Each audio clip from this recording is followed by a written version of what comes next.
السلام عليكم، مرحبا بكم في قناتكم انفينيتي سبور دي زاد. مرحبا بكم في يوم المحترفين الذي شهد تألق اللاعب الجزائري بوعناني بدر الدين بتمريرة حاسمة مستقبل الجزائر.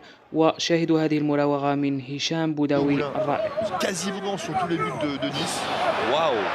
Bedaoui, إذا في أول مشاركة لبوعناني قدم مردود رائع جدا ويستحق الدعوة من جمال بالماضي.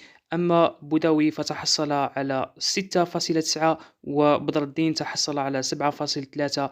أما اللاعب صاحب الإصابات الكثيرة يوسف عطال فدخل ل10 دقائق فقط وتعرض لإصابة بالغة أيضا وخرج مصابا بعد أن دخل كاحتياطي في الدقيقة 78 وخرج أيضا بوداوي في الدقيقة 78 كذلك. السلام.